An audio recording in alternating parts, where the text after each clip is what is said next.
या बुलेटिनमध्ये आता दिवसभरात घडलेल्या सगळ्या महत्त्वाच्या बातम्यांचा वेगवान पद्धतीने आढावा घेणार आहोत सुपरफास्ट 100 मधून। शोक प्रस्ताव वाचताना विधानसभा अध्यक्ष राहुल नार्वेकर अडखळले।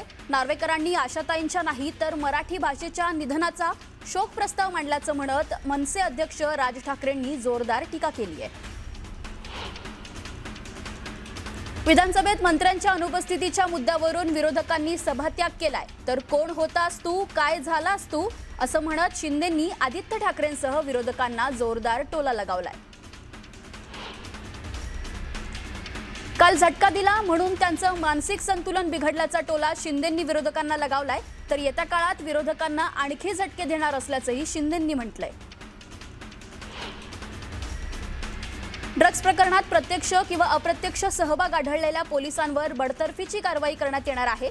विरोधकांच्या प्रश्नांवर मुख्यमंत्री देवेंद्र फडणवीसांनी विधानसभेत ही माहिती दिली आहे। राज्यासह देशातील महागाईच्या मुद्द्यावरून विरोधक आक्रमक झालेले पाहायला मिळाले। विधान भवनाच्या पायऱ्यांवर सरकार विरोधात विरोधकांची जोरदार घोषणाबाजी झाली आहे। बंडखोर खासदारांच्या निधीचं रिपोर्ट कार्ड समोर आलंय। संजय देशमुखांकडून फक्त 7.6% निधी खर्च करण्यात आलाय। तर संजय दिना पाटलांकडून मंजूर कामांपैकी सर्व कामं अपूर्ण असल्याचं समोर आलंय। एकनाथ शिंदेंची शिवसेना मुंबईत नवशिवसेना भवन उभारणार असल्याची माहिती समोर आली आहे। शिंदेंच्या शिवसेनेकडून बीकेसी आणि दादरमधील जागांची पाहणी करण्यात आल्याची सूत्रांची माहिती। संजय दिना पाटलांनी आमच्या नादाला लागू नये असं खासदार संजय राऊतांनी म्हटलंय। तर बंदुकीचा धाक आम्हाला दाखवू नका म्हणत जोरदार टीकाही केली आहे। संजय राऊतांच्या वागणुकीमुळे पक्ष सोडला जात असल्याची टीका गिरीश महाजनांनी केली आहे। तर राऊतांच्या भाषेचा स्तर घसरतोय, शिवीगाळी करणं योग्य नसल्याचा घणाघातही महाजनांनी केलाय। किरण पावसकरांनी बाळासाहेबांच्या उद्धव आणि आदित्यला सांभाळा या वक्तव्याची खिल्ली उडवल्याचा दावा करण्यात आलाय। तर तुम्ही मातोश्रीच्या पाळणाघरात नसता तर कुपोषणाने मेला असता असं म्हणत संजय राऊतांनी प्रत्युत्तर दिलंय। ठाकरेंच्या शिवसेनेत भास्कर जाधव आणि मिलिंद नार्वेकरांमध्ये वाद निर्माण झालाय। भास्कर जाधवांच्या स्टेटसने चर्चेला उधाण आले। जाधवांचा रोख कोणाकडे याची जोरदार चर्चा सुरू आहे। शिवसेनेत प्रवेश करणारे ओमराजे निंबाळकर यांना धक्का बसलाय। बंधू नंदूराजे निंबाळकर ओमराजेंच्या भूमिकेवर नाराज असल्याचं समोर आलंय। नंदूराजेंची ठाकरेंसोबतच राहण्याचा निर्धार झालाय। राज्यात समान नागरी कायदा अवलंबण्याची करण्यासाठी समिती गठीत करण्यात आलेली आहे। योगेश कदम यांनी ही घोषणा करत माहिती दिली आहे। मुंबईत वर्सोवा आणि अंधेरी पश्चिम परिसरामध्ये शिवसेना जनतेच्या दारी अभियान राबवण्यात आलं। यावेळी मोठ्या संख्येनं नागरिकांनी या उपक्रमात भाग घेतला। यावेळी नागरिकांना शासकीय दाखले मिळण्यास लाभ मिळालाय।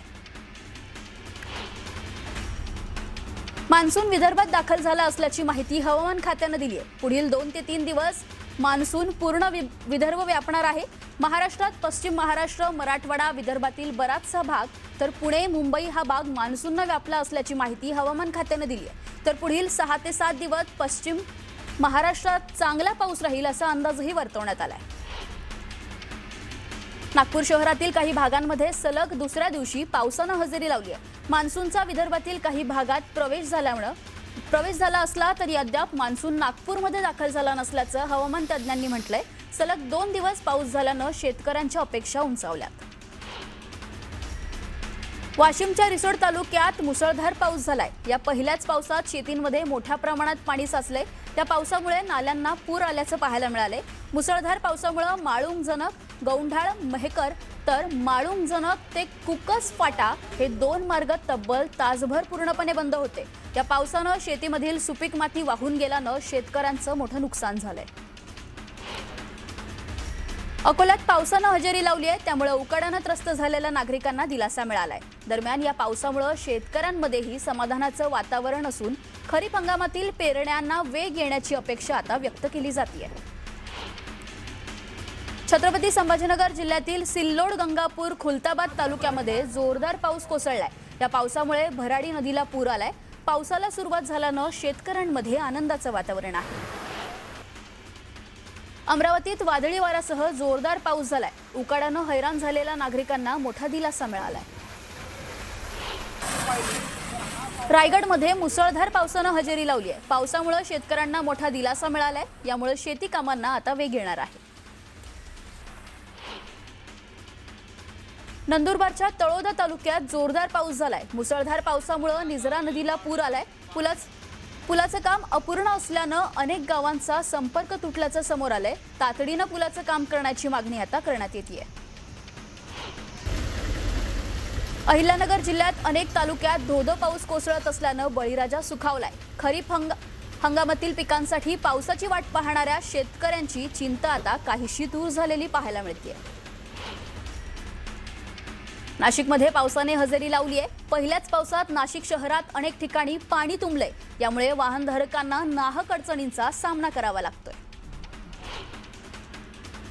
अहिल्यानगर जिल्ह्यात पावसानं जोरदार हजेरी लावली आहे। राहाता तालुक्यासह जिल्ह्यातील अनेक भागांमध्ये मुसळधार पाऊस कोसळलाय। चांगला पाऊस सुरू झाल्यानं पेरणीच्या कामांना पुन्हा एकदा वेग येणार आहे। यामुळे शेतकऱ्यांनी समाधान व्यक्त केलंय।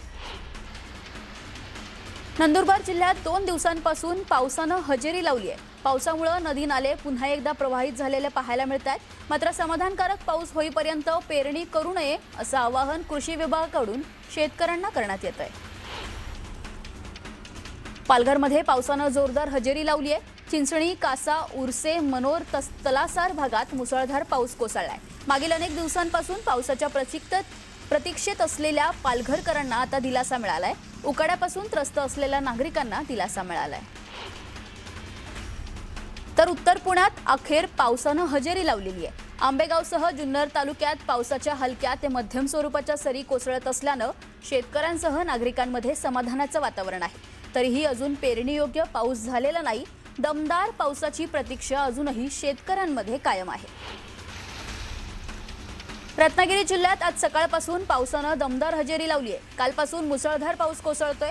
मान्सून पुढील 48 तासात कोकणात अधिक सक्रिय होणार असल्याचा अंदाज हवामान खात्यानं वर्तवला होता।